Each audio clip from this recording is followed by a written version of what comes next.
Yun, good afternoon mga idol. Grabe, ang init dito ngayon. Bali, ilang linggong laging umuulan. Ngayon, may araw na.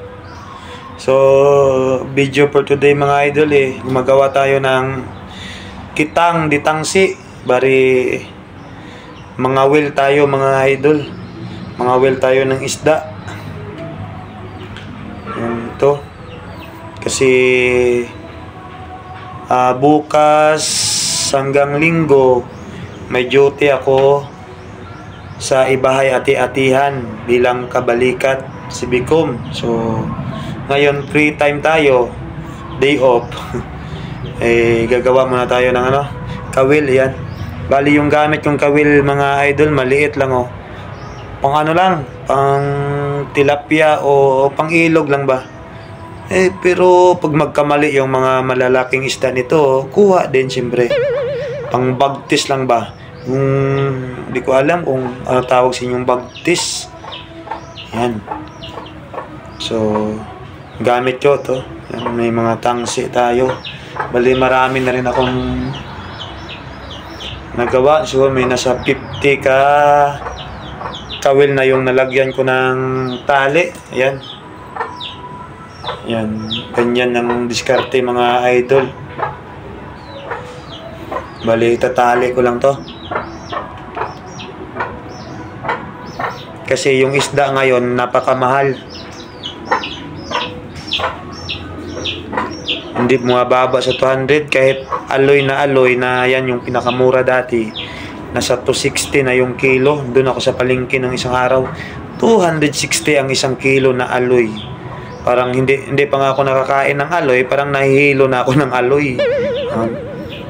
So, sipag-sipag, diskarte na lang. Para makatipid, tsaka makalibre tayo, open naman yung ilog. Sipag-sipag lang. So, next, baka Monday, pupunta na ako ng ilog para manghuli ng kahit lang mahuli natin. Yan mga idol, pakita ko yung nagawa ko sa inyo.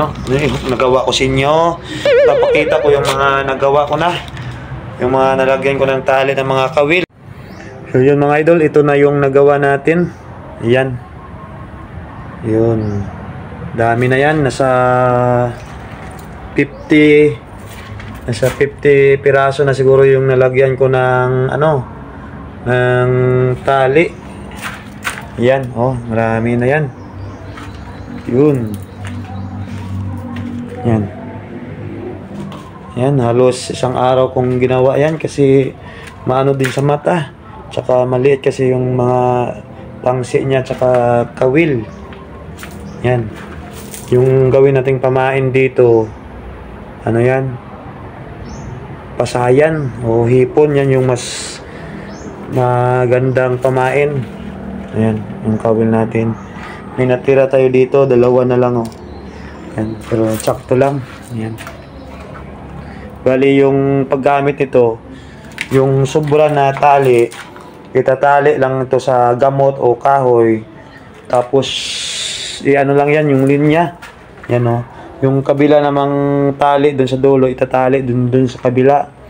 Para parang yung sino yung nakaatindi ng kitang ditangsi. Yan. So, susubukan natin to on Monday.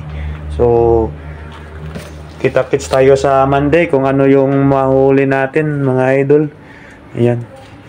So, malapit na. Dalawang kawil na lang o bunit. Matatapos na. Yan, yung kitang ditangsi. Paswertihan lang to. Pero, siguro, nasa 50 piraso na kawil, siguro hindi naman tayo masisiro, di ba?